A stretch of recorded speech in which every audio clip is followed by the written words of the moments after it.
Hello welcome to it's TV. నేను మీ కౌసల్య. మన భారతదేశంపై దేశం కాని దేశం వెళ్ళింది మంచి జీవితం కోసం. అయితే తనకి జీవితమే లేకుండా పోతుంది. మనందరికీ తెలిసింది నిమిషప్రియ గురించి. తనకి 16వ తేదీని ఉరిశిక్ష పడాల్సి ఉండగా అది కొంచెం వాయిదా పడింది. అయితే ఇప్పుడు తనకి ఉరిశిక్ష పడుతుందా లేదా అనేది ఉత్కంఠకరంగా మారింది. తన కేసులో రోజుకొక మలుపు అయితే తిరుగుతుంది. సో తన గురించి కంప్లీట్గా డీటెయిల్గా మాట్లాడదాం అని ఇవాళ మనతో పాటు సీనియర్ జర్నలిస్ట్ ప్రభాకర్ రెడ్డి గారు ఉన్నారు. తనతో మాట్లాడదాం. నమస్తే సార్, ఎలా ఉన్నారు? Fine, thank you. మనందరికీ తెలిసిందే నిమిషప్రియ గురించి. కేరళ అమ్మాయి మంచి జీవితం కోసం అని చెప్పి యమన్ వెళ్ళింది. తీరా అక్కడికి వెళ్తే తను ఒక హత్య కేసులో ఇరుక్కొని ఇప్పుడు తనకి మరణశిక్ష కూడా పడుతుంది. అయితే మన దేశం కూడా ప్రయత్నిస్తూ ఉంది తనకి మరణశిక్ష పడకుండా కొంచెం దాన్ని వాయిదా వేయించడానికి. కానీ అది ఎంతవరకు అవుతుంది? అసలు తనకి మరణశిక్ష పడే అవకాశం ఉందా లేదా? తన ప్రాణంతో బయటపడుతుందా? అసలు ఏం జరగబోతుంది? మరణశిక్ష వాయిదా పడింది అంతేగాని మరణశిక్ష రద్దు కాలేదు ప్రజెంట్. అంటే ఆమె ఇక కోర్టులో ఆమె అంటే కన్విక్ట్ అయింది, అలాగే ఉంది. అంతకు సంబంధించి ఇంకా ఏమాత్రం డెవలప్మెంట్ లేదు ప్రజెంట్. ఓకే. సో అసలు ఇదంతా ఎట్లా స్టార్ట్ అయింది? అసలు హత్య ఎప్పుడు జరిగింది? ఇష్యూ అంతా ఎప్పుడు రైజ్ అయింది?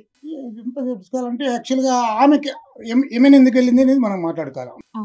ఏమైనా ఆ అమ్మాయి వచ్చేసి అంటే ఆమె పేరు నిమిషప్రియ కదా. ఆ అమ్మాయి ఈ కొల్లెంగోడ్ అని చెప్పేసి పాల్ఘాట్ జిల్లాలో ఉంటుంది. పాలక్కాడ్ అంటారు వాళ్ళు, మనం తెలుగులో పాల్ఘాట్ జిల్లా అంటాం. ఆ జిల్లాలో కొల్లెంగోడ్ అనేటువంటి ఒక విలేజ్ దగ్గర ఆ అమ్మాయి రైజ్ అయింది. అక్కడ ఏంటంటే వాళ్ళు యాక్చువల్గా poor family, below average family. అయితే మంచి ఇంటెలిజెంట్ అని చెప్పేసి అక్కడ ఉండే టీచర్స్ వాళ్ళు చర్చికి చెప్పడంతో అక్కడ ఉండే చర్చి వాళ్ళు మద్దతు ఇచ్చేసి ఈ అమ్మాయిని నర్సింగ్ వరకు చదివించారు. ఇంకా ఆమె తర్వాత భక్తుల కోసం ఎవరు సలహాను, జనరల్గా కేరళలో ఎక్కువ మంది వెళ్తూ ఉంటారు గల్ఫ్ కంట్రీస్కి వెళ్ళడం.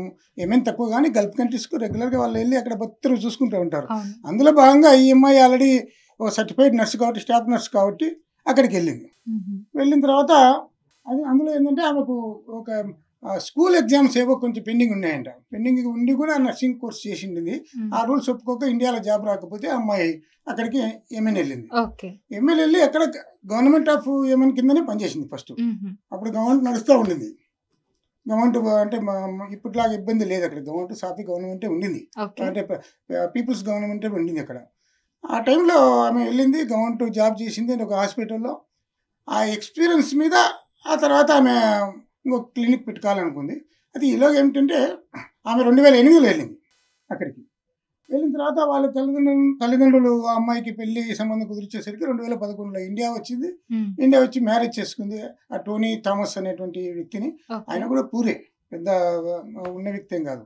సో అక్కడ ఏమిటంటే ఇద్దరినే పంపించచ్చు మళ్ళీ ఏమనుకని చెప్పేసి పెద్దలు ఆలోచన చేశారు, పెళ్లి చేశారు. 2011లో ఇద్దరిని పంపించేశారు. మళ్ళీ పంపించిన తర్వాత అతను ఏదో చిన్న జాబ్ చూసుకున్నాడు. ఈమె ఆల్రెడీ నర్సు కాబట్టి అటు నర్సుగా కంటిన్యూ చేసింది. ఆ తర్వాత వాళ్ళకు అదే టైంలో ఒక అమ్మాయి పుట్టింది 2012లో. ఆ అమ్మాయి పుట్టిన తర్వాత వాళ్ళు పిల్లను బాగా రైజ్ చేసుకోవాలనుకున్నారు. అతనికి ఎందుకో జాబ్ సెటిల్ కాలేదు. మళ్ళీ ఎందుకో ఆ అమ్మాయితో పాటు ఆయన ఊరికి ఇక్కడ కేరళ వచ్చేసారు. ఆమె కూడా వచ్చింది మళ్ళీ కేరళ వచ్చారు.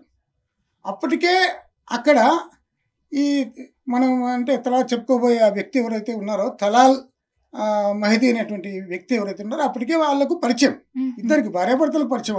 ఆమెకు ఒకదానికి కాదు. అక్కడ లోకల్గా అతను ఏదో 1-2 హెల్ప్లు చేసినాడు, పరిచయం కాబట్టి అతను ఇండియాకు కూడా వచ్చినాడు. ఇక్కడ అతను ఇండియాకు కూడా తీసుకొచ్చినారు. కేరళలో వీళ్ళ గ్రామాల్లో ఇదంతా తిప్పారు. సో అట్లా బాగా చనువు ఫ్యామిలీ ఫ్రెండ్షిప్ ఉంది కాబట్టి అతన్ని బాగా నమ్మింది. సో ఆ టైంలో ఏంటంటే అతని సలహానో లేకుంటే ఈమెకు ఇంకోరు ఎవరైనా సలహా ఇచ్చారో, నువ్వు ఇంత మీకు నర్సింగ్ కోర్స్ చేసినారు కదా, ఇక్కడ సరైన హాస్పిటల్స్ లేవు కాబట్టి ఇదే సనా అంటే ఏమైనా క్యాపిటల్ అన్నమాట. ఇక్కడ ఒక నర్సింగ్ క్లినిక్ ఏర్పాటు చేస్తే కొంచెం మంచి సంపాదన ఉంటుంది. కూతురు కూడా ఆమెకు ఏదైనా మీరు సేవింగ్స్ దాన్ని సంపాదించి పెట్టవచ్చు. ఇట్లా ఏదో ఆమె పాపం దాని మీద పాజిటివ్గా ఆలోచన చేసింది. మొత్తం మీద క్లినిక్ పెట్టుకోవాలనుకుంది. సరే క్లినిక్ పెట్టుకోవాలంటే అక్కడ యెమెన్లో చట్టాల ప్రకారం ఏంటంటే అక్కడ పౌరసత్వం ఉన్న వాళ్ళ మాత్రమే బిజినెస్ పెట్టుకోవాలి. క్లినిక్ కాదు, any business. If you want to run any business definitely you should be civilian of that country.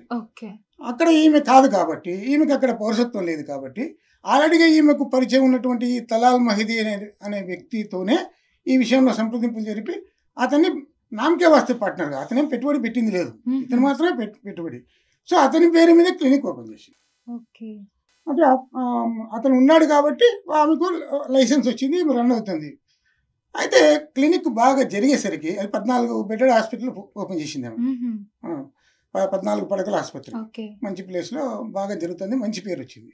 వచ్చిన తర్వాత అతనికి ఆదాయం చూసి అతను కన్నుగుట్టింది. అట్ ది సేమ్ టైం ఏమైందంటే 2014 నుంచి మొదలై అన్రెస్ట్ అక్కడ యెమెన్లో 2015లో తీవ్ర స్థాయికి పోయింది, సివిల్ వార్ స్థాయికి పోయింది. అక్కడ అంటే రాడికల్స్, హుదీ గ్రూప్ అని అంటారు, హౌతీ గ్రూప్ అంటారు ఇంగ్లీష్లో చెప్పాలంటే, వాళ్ళు ఒక మిలిషియాలాగా ఏర్పడి ఎక్కడికక్కడ గవర్నమెంట్ మీద తిరుగుబాటు చేయడము, కొన్ని ఊళ్ళో ఆక్యుపై చేయడం ఇట్లా జరుగుతూ ఉంది. సో అట్లా జరిగినప్పుడు సహజంగా ఇంకా పౌరులకు సరైన సేవలు అందవు, పౌరులకు చట్టాలు కూడా సరిగ్గా పనిచేయవు. ఎస్పెషలీ క్యాపిటల్ సనా ఏదైతే ఉందో అది టోటల్గా వీళ్ళ చేతికి వచ్చేసింది, ఎవరికి హౌతీ మిలిటెంట్స్ చేతులకు వచ్చేసింది. వాళ్ళ చేతికి వచ్చినాక ఇంకా ఈవెన్ ఈ న్యాయ వ్యవస్థ కూడా ఆల్మోస్ట్ వాళ్ళ ప్రకారం అయిపోయింది. సో ఆ టైంలో అతను బాగా అవకాశం తీసుకొని ఈమెను ఇంకా బెదిరించడం, బ్లాక్మెయిల్ చేయడం మొదలుపెట్టాడు. బ్లాక్మెయిల్ అంటే ఏం లేదు, ఆమెను ఇంకా సెక్సువల్గా అబ్యూజ్ చేయడము, అతనికి అవసరం. అయితే ఇక్కడ ఇంకొక విషయం, వాళ్ళిద్దరికి పెళ్లి అయింది, అతని పెళ్లి చేసుకుందనే కూడా కొంతమంది చెప్తూ ఉన్నారు. సో స్పెక్యులేషన్స్ అవి, అది నిజమేనా? 100% రాంగ్. ఎట్లా రాంగ్ అంటే, ఒక ఆమె ఒంటరి మహిళ, అవును, అతను ఏం చేశాడు, సింపుల్గా అక్కడ వచ్చే ఆదాయం లాక్కలేడు కదా, ఆమె దగ్గర ప్రతిరోజు ఆమె సంపాదిస్తుంటే ధ్యానికి ఉంచుకోలేడు కదా. సో వాట్ ఈ డీడ్, తప్పుడు డాక్యుమెంట్లు పుట్టించాడు, ఆమె నా భార్య అని. ఓకే, పెళ్ళైనట్టుగా. అక్కడ ఏమేమి చట్టాల ప్రకారం ఏంటంటే లేడీస్ కు కొంచెం తక్కువ పవర్స్ ఉంటాయి, ఫైనాన్షియల్ పరంగా ఏదైనా కానీ భర్త మీద డిపెండ్ కావాలి, కూతురు అయితే తండ్రి మీద డిపెండ్ కావాలి తప్ప ఇండివిజువల్గా వాళ్ళకు పెద్ద స్వతంత్రం ఉండదు. సో ఎప్పుడైతే అతను ఆమె భార్య ఇతను భర్త అనేటువంటి డాక్యుమెంట్ ఉందో, ఇంకా ఫైనాన్షియల్గా అతను ప్రతిదీ అన్ని పవర్స్ అతనికి వచ్చేసినాయి. ఆ డాక్యుమెంట్ల మీద ఆమె పోరాడుతుంది.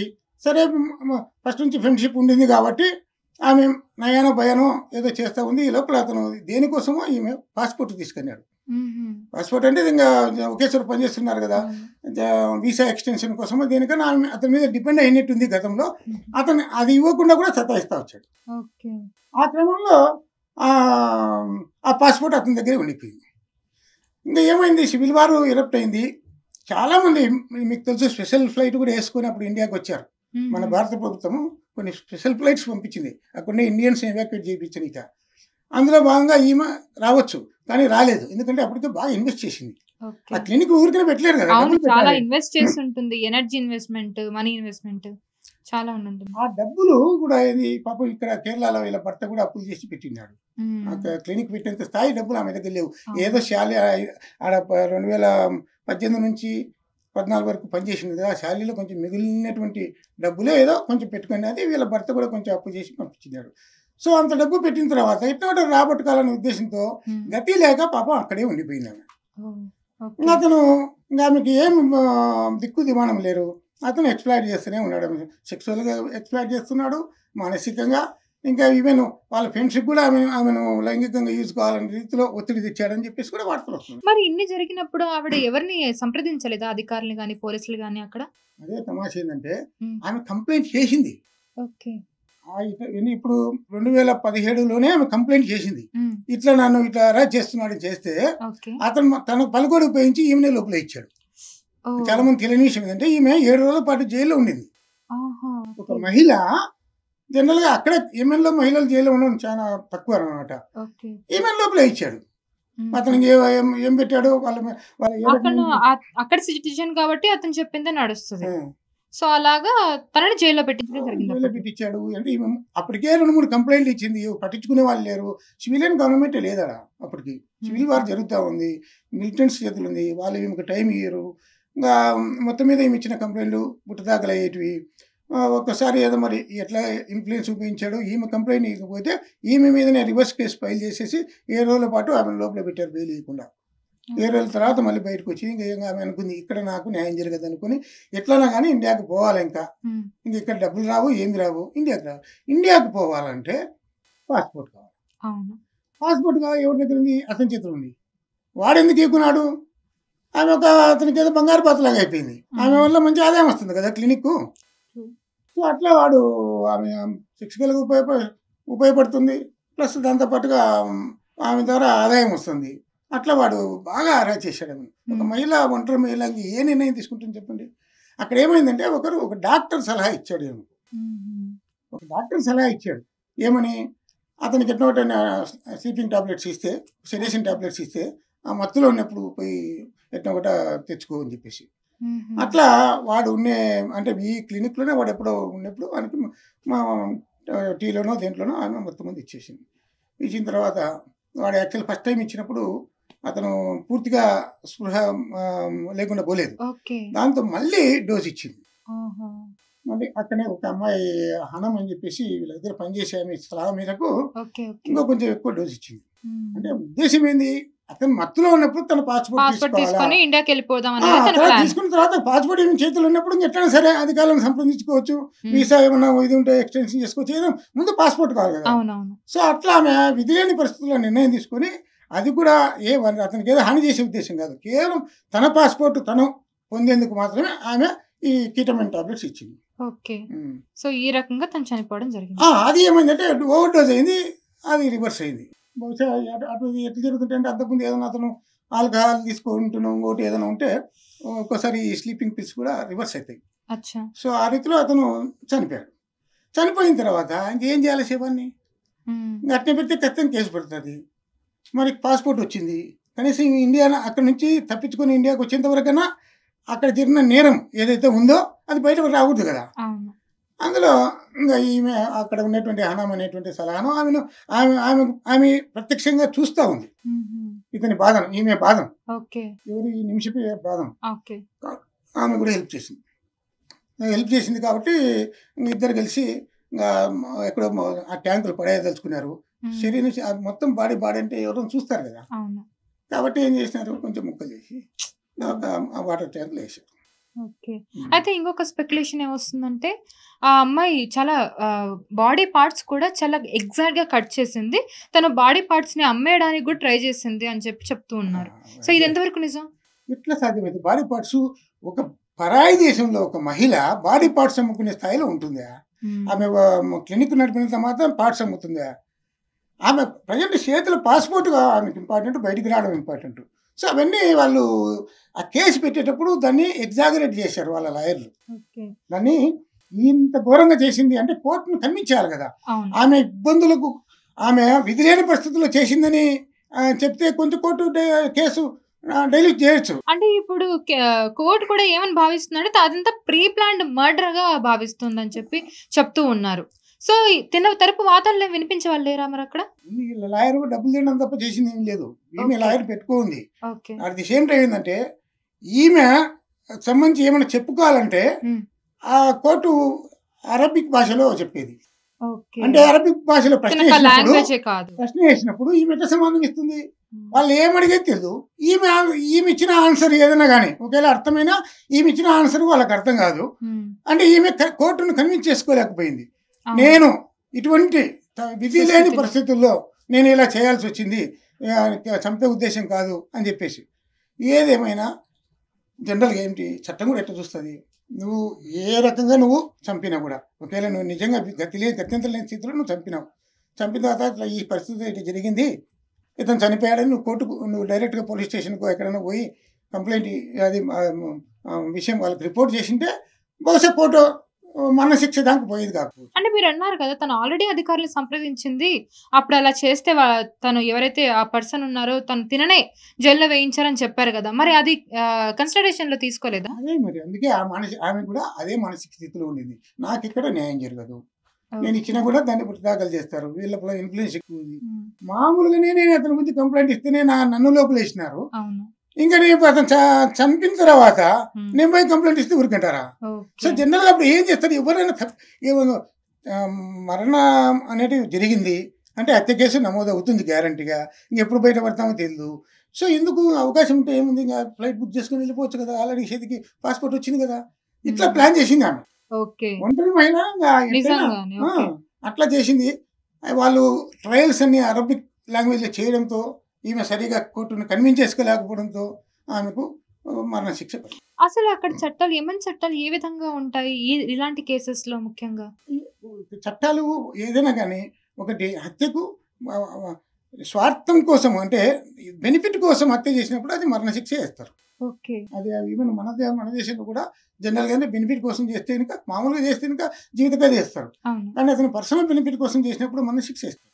ఓకే. సో అక్కడ ఇంకా కొంచెం అరబిక్ కంట్రీస్లో కొంచెం ఎక్కువ ఆ, ఈ చట్టాలు ఎక్కువ ఎస్పెషల్లీ స్ట్రింజెంట్గా ఉంటాయి. మరణశిక్ష పడకుండా అసలు ఆపే ప్రయత్నం చేయడానికి ఏం లేదా అసలు? మెయిన్ ఆప్షన్ ఏంటంటే ఇప్పుడు డిస్కషన్ కూడా అందరూ ప్రపంచవ్యాప్తంగా నడుస్తున్న సబ్జెక్ట్ ఏంటంటే హ్మ్. ఇదే బ్లడ్ మనీ అని చెప్పేసి. అవును. ఆ బ్లడ్ మనీ అంటే ఏంటంటే హ్మ్. ఆ చనిపోయిన వ్యక్తికి పరిహారం అందించడం అనేది. హ్మ్.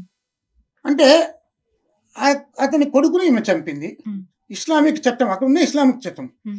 ఇస్లామిక్ చట్టం ఏం చెప్పింది, ఆ అమ్మాయి వచ్చేసి ఈయనను చంపింది. హ్మ్. కాబట్టి ఆ ఇస్లామిక్ చట్టం ప్రకారం అతనికి ఈమెకు మరణశిక్ష వేసినారు. అదే నిమిషం క్రియకి. మరణశిక్ష వేసిన తర్వాత మరణశిక్ష అమలు జరగాలి. మరణశిక్ష అమలు జరగకుండా వద్దు అంటే వాళ్ళ పేరెంట్స్, అంటే అక్కడ ఉన్న చట్టం ప్రకారం ఏంటంటే పరిహారం తీసుకోవాలి.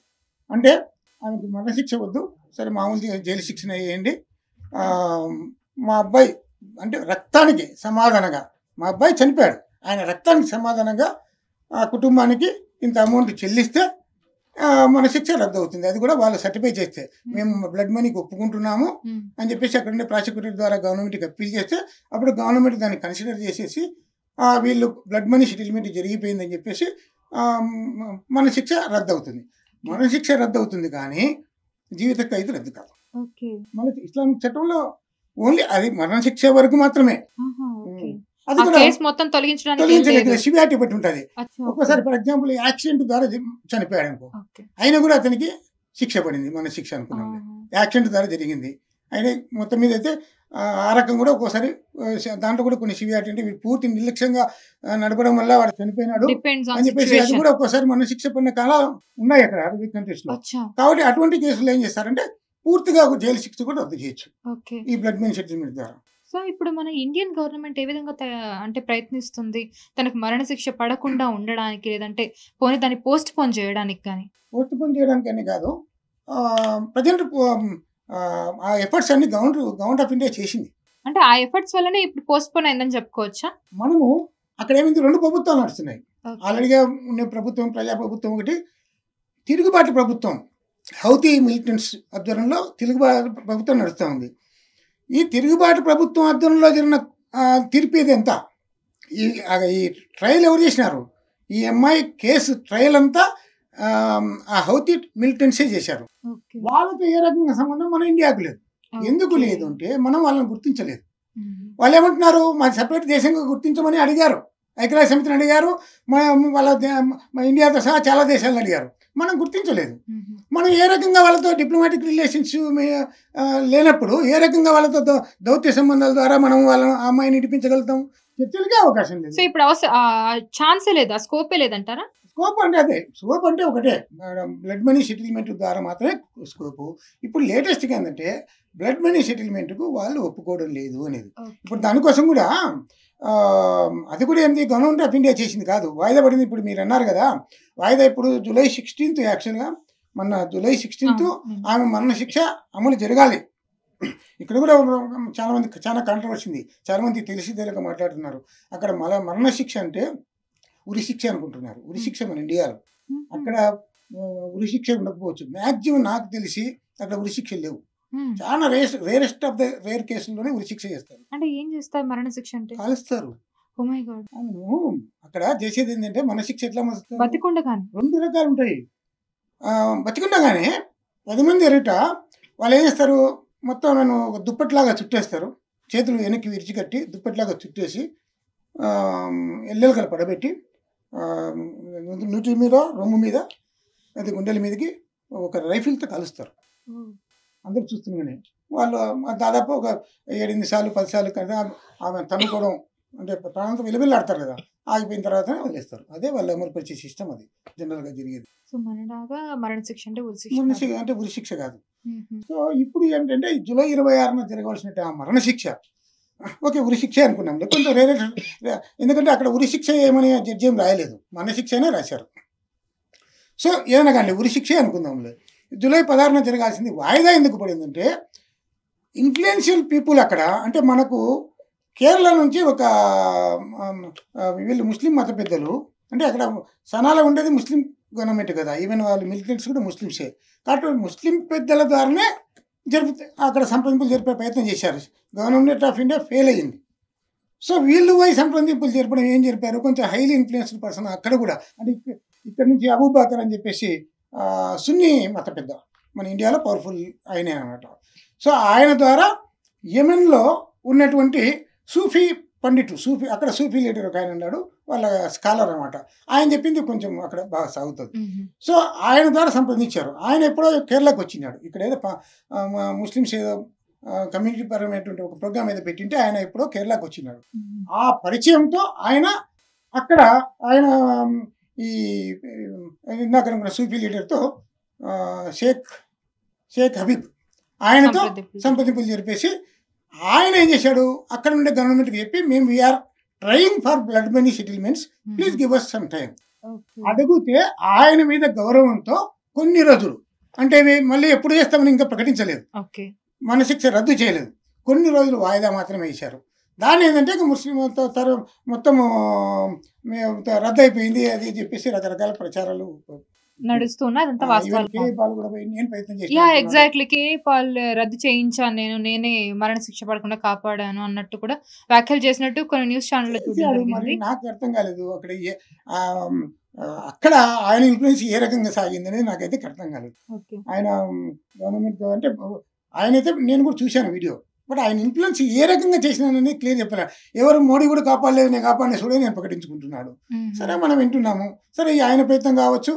ముఖ్యంగా చాలామంది నమ్మేది ఏంటంటే ఆ ముస్లిం మత పెద్ద ఎవరైతే షేక్ హబీబ్ ఉన్నాడో ఆయన ద్వారానే అది పోస్ట్ పోన్మెంట్ జరిగింది. పోస్ట్ పోన్మెంట్ మాత్రమే, రద్దు కాలేదు.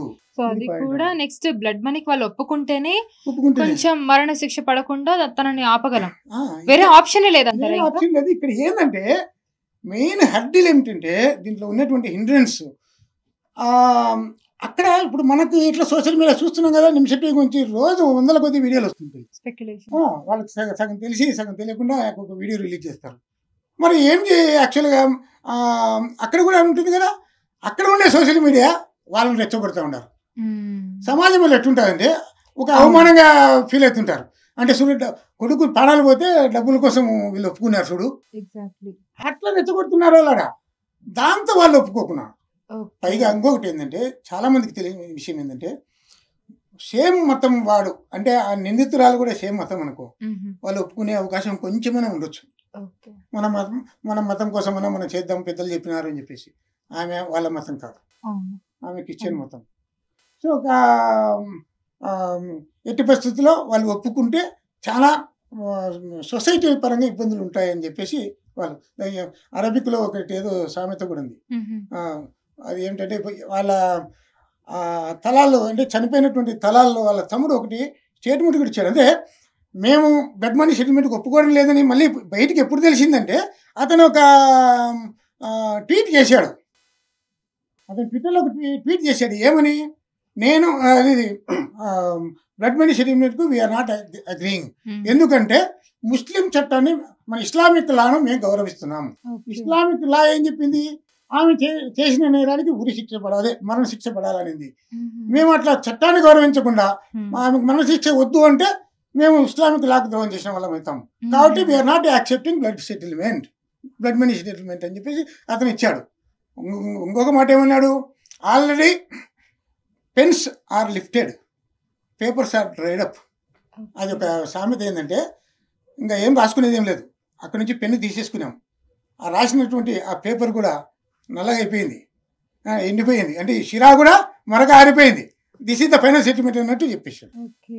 సో, ఇంక దాంట్లో మార్పేం లేదన్నట్టు మార్పు లేదు. తేల్చి చెప్పేయడం జరిగింది. ఇప్పుడు మొత్తానికి నిమిషప్రియ పరిస్థితి ఏంటి? Still that is the only option. Blood money settlement. ఇప్పుడు వాళ్ళ మదరు ప్రేమకుమారి ఎవరైతే ఉందో అక్కడే ఉంది. వాళ్ళ హస్బెండ్ మళ్ళీ ఈ మధ్యన పోయినట్టు వాళ్ళ హస్బెండ్, అమ్మాయి కూతురు వీళ్ళంతా కూడా ఉంది. అక్కడ ఏంటంటే సేవ్ నిమిషప్రియ ఇంటర్నేషనల్ కౌన్సిల్ అని చెప్పేసి ఒకటి ఏర్పడింది. అది అక్కడే ఏది మన Sanaa based Yemen based NRS పెట్టినారు. వాళ్ళే డబ్బులు ఒకసారి $50,000, ఒకసారి ఇప్పుడు లేటెస్ట్గా $68,000 కూడా వాళ్ళే ఏర్పాటు చేశారు. ఈ చర్చలకు, ఈ లాయర్లకు ఇదంతా. ఇప్పుడు అక్కడ ఏంటంటే తమాషగా వాడు ఏ లాయర్ అయితే సెటిల్మెంట్ కోసం వాళ్ళతో ఒప్పిస్తానని చెప్పినాడో వాడే ఇప్పుడు అదే లాయర్ ఇప్పుడు ఏమంటున్నాడు, ఒప్పుకాకరి అంటే వాడి ఫీజు ఎంతో మళ్ళీ అబ్నార్మల్గా అడిగినాడు వీళ్ళను. ఎవరిని, ప్రేమకుమార్ని, నిమిషప్రియ వాళ్ళ తరపున ఉండే వాళ్ళను. మళ్ళీ ఇస్తామంటే వాడు ఒప్పుకోకుండా మళ్ళీ అక్కడ పోయి వాడు పోయి మళ్ళీ రెచ్చగొట్టినాడు, మీరు ఒప్పుకాకరి ఇంకా అని చెప్పేసి అట్లా తయారైనారు అన్నమాట. సో ఆమెది చాలా పాపము డెలికేట్ అయిపోయింది ఇష్యూ. ఇంకా ఉండే ఒకే ఒక ఆప్షన్, అదే ఆప్షన్. వీళ్ళు ఎట్టన కానీ కన్విన్స్ చేసుకోవాలి. ఆ డబ్బు అందరూ అనుకుని 8.5 కోట్లు, అది $1 మిలియన్ అంటే 8.5 కోట్లు వీళ్ళు పోయి కడుతున్నారు. వీళ్ళ భర్త రిక్షా తోలుకుంటాడు, అదే ఆటో రిక్షా, ఈయన 8.5 కోట్లు తీస్తాడు. అట్లా ఉన్నటువంటి వీళ్ళందరూ కలిసి ఆర్గనైజేషన్ ఫామ్ అయ్యి ఆ డబ్బులు సమకూరుస్తున్నారు. ఆ సెటిల్మెంట్ అయ్యి ఆ డబ్బులు ముట్టిన తర్వాత వాళ్ళు దాన్ని అంగీకరిస్తూ సంతకాలు చేసేసి అక్కడ ఉన్న గవర్నమెంట్ ప్రాసిక్యూటర్ ద్వారా గవర్నమెంట్కి అందించిన తర్వాత గవర్నమెంట్ మళ్ళీ నిర్ణయం తీసుకొని ప్రెసిడెంట్ నిర్ణయం తీసుకొని ఇట్లా ఈమెకు రద్దు చేస్తున్నాను మన శిక్ష అంటే అప్పుడు మాత్రమే ఆమెకు మన శిక్ష రద్దు అవుతుంది. కేరళ ప్రభుత్వం కేంద్రానికి లేఖ రాయడం తప్ప ఇంకా ఎలాంటి ప్రయత్నాలు చేసినట్టుగా అనిపించలేదు. దీని గురించి మీరేమంటారు నిమిషప్రియ విషయంలో? కేరళ ప్రభుత్వం మొత్తం హార్ట్ఫుల్గా అమ్మాయి తరపున ఉంది. ముఖ్యమంత్రి పినరయి విజయన్ ఆయన కేరళ సెంట్రల్ గవర్నమెంట్ లేఖ రాశాడు, మాట్లాడాడు. ఆ తర్వాత ఈ ఆయన గవర్నర్ కూడా రీసెంట్ కూడా గవర్నర్ 10 రోజుల క్రితం కూడా గవర్నర్ వీళ్ళ ఫ్యామిలీ పోయి కలిసింది. ఆ టోనీ థామస్ ఎవరైతే ఉన్నాడో కలిశాడు. ఆయన కూడా ఎట్లనా కానీ సేవ్ చేయమని చెప్పారు. ఈవెన్ కోర్టులో సుప్రీంకోర్టు ఏమైందంటే జూలై 16 కదా, జూలై 16లో ఆమె ఎగ్జిక్యూషన్, అదే మరణశిక్ష అమలు చేయాల్సి ఉండింది కదా. జూలై 14వ తేదీ కోర్టు ఎమర్జెన్సీ సెషన్స్ కండక్ట్ చేసింది. కేవలం అంటే వీళ్ళు కోర్టుకు ఏమని పోయినారు, సుప్రీంకోర్టుకు, ఇది కేసులో ఉన్నటువంటి అర్జెన్సీ ప్లస్ సివియారిటీ దృష్ట్యా తొందరగా సెంట్రల్ గవర్నమెంట్ యాక్షన్ తీసుకోవాలని ఆదేశించమని. సో మీరు ఏం చర్యలు తీసుకుంటున్నారో ఈ కేసుకు తెలియజెప్పమని ఆయన సెంట్రల్ గవర్నమెంట్ నోటీసులు ఇచ్చాడు. సెంట్రల్ గవర్నమెంట్ తరఫున జనరల్ మన ఆడిటర్ జనరల్ ఉంటారు కదా, ఆయన వచ్చేసి అటెండ్ అయ్యి చెప్పాడు, మేము సెంట్రల్ గవర్నమెంట్ ఏం పరిస్థితి చేయలేకపోతుంది, మాకు అక్కడ సివిలియన్ గవర్నమెంట్ లేదు, సరైన దౌత్య సంబంధాలు చేయలేకపోతున్నాము, ఇంకా బ్లడ్ మనీ సెటిల్మెంట్ ఒకటే ఆప్షన్, కాకపోతే దాంట్లో గవర్నమెంట్ ఇంటర్ఫరెన్స్ ఏముండదు, అది ప్రైవేట్ పరంగా వాళ్ళు చేసుకోవాల్సిందని చెప్పి ఓకే. సో ఇంక బ్లడ్ మనీ కాకుండా అంటే తను భాష రాక తను ఏం చెప్పాలనుకుంటుందో చెప్పలేకపోతుంది అనేదే కదా మెయిన్ పాయింట్. ఒకవేళ తను ఏది చెప్పాలనుకుంటుందో అది వేరే తెలుగు వాళ్ళు ఎవరైనా, తెలుగు లాయర్లు ఎవరైనా ఉంటే వాళ్ళు వెళ్ళి అక్కడ మలయాళం వాళ్ళ భాషకు తగ్గట్టుగా తను చెప్పింది యాజ్ ఇట్ ఈజ్ గా వాళ్ళ కన్వే అయితే కనుక ఏమన్నా దీనికి కన్సెషన్ చేసే అవకాశం ఉందా? ఈ శిక్ష ట్రయల్స్ అయిపోయినాయమ్మా, చట్టపరమైన ట్రయల్స్ అన్ని అయిపోయినాయి, శిక్ష పడింది అక్కడ. ఇప్పుడు మళ్ళీ కోర్టు వాదనలు వినేంత ఉండవు. ఏం కన్విన్స్ చేసుకున్నా అక్కడ ఆ కుటుంబాన్ని కన్విన్స్ చేసుకోవాల్సిందే. ఇట్లా జరిగింది ఈ పరిస్థితులు చేయాల్సి వచ్చిందని అక్కడ మీరు కన్విన్స్ చేసుకోవాలా, వాళ్ళు ఒప్పుకోవాల్సిందే. అయితే ఇందాక చెప్పినట్టు అడ్డంకులు ఏంటి అంటే అక్కడ ఉన్నటువంటి మీడియా, సోషల్ మీడియా, సమాజానికి ఏం సమాధానం చెప్పుకోవాలి మేము డబ్బులు తీసుకుంటే. వీళ్ళు డబ్బుల కోసము కొడుకు ప్రాణాలను చేసినారు. వీళ్ళు కొడుకు ప్రాణం పోతే విలువ కట్టి డబ్బు తీసుకున్నారు అనేది ఎంత అవమానకరంగా ఉంటుంది. అట్లా వాళ్ళు రెచ్చగొడుతున్నారు వాళ్ళ మీడియాలతో కానీ లేకుంటే బంధువర్గాల్లో కానీ. మెయిన్ సమస్య అది. ఈవెన్ సోషల్ మీడియా, అక్కడ ఉన్న సోషల్ మీడియాలో కూడా ఈరోజు ఏం జరుగుతుంది, ఒప్పుకుంటారా డబ్బుల కోసము, లేకుంటే డబ్బుల కోసం అమ్ముడుపోతారా, కొడుకు అంటే కొడుకు కోసం అంటే కొడుకు ప్రాణాన్ని వీళ్ళు ఈ రీతిలో వెలగడుతున్నారా, ఇట్లా రకరకాల పోస్టులకు అక్కడ తల్లిదండ్రులు వాళ్ళు భయపడుతున్నారు. అసలు ఇలాంటి ఇష్యూ చూసి నిమిషప్రియ ఇష్యూ చూసిన తర్వాత మనం ఏం తెలుసుకోవాలి? అంటే మా ఎట్టి పరిస్థితుల్లో కూడా అదే ఈ ఒంటరి మహిళలు అనేది జనరల్‌గా ఏందంటే సరైన పౌరసత్వం అంటే సరైనటువంటి సివిలియన్ గవర్నమెంట్ లేని చోట ఉద్యోగాలు చేయకూడదు. హ్మ్. ఎటువంటి పరిస్థితుల్లో కూడా. తెలిసి తెలియని వాళ్ళు ఏజెంట్ల ద్వారా ఈ అరబిక్ కంట్రీస్‌కి వెళ్ళి లేనిపోని ఇబ్బందులు తెచ్చుకునే బదులు పూర్తి ఆథరైజ్డ్ ఏజెంట్ల ద్వారానే పోవాలా. పోయి సరే కొన్ని భక్తుల కోసం పోతారు. పోయిన తర్వాత ఆథరైజ్డ్ ఏజెంట్ల ద్వారా వచ్చిన ఉద్యోగాల్లోనే చేయాలి. హ్మ్. సో, తప్ప ఇట్లా సొంత నిర్ణయాలు తీసుకొని అనుకోకుండా చిక్కుల్లో ఇరుక్కోకూడదు. మనకు అక్కడ ఎవరు స్థానికంగా ఇన్‌ఫ్లూయెన్స్ లేకపోతే ఇలాంటి సమస్యలను ఎదుర్కొంటారు. సో, మొత్తానికి బ్లడ్ మనీ తప్ప తనకు వేరే ఆప్షనే వేరే లేదంటారు. ఆప్షన్ లేదు. థ్యాంక్ యూ సో మచ్ అండి. Thank you so much for the information. Okay. So, చూసారు కదండీ! ఇది నిమిషప్రియ ఇష్యూలో ఉన్న మెయిన్ థింగ్.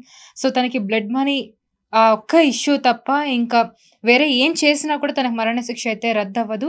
సో, చూద్దాం మన భారతదేశం అమ్మాయికి న్యాయం జరగాలని మనమందరం కోరుకుందాం. So, save Nimishapriya, save women.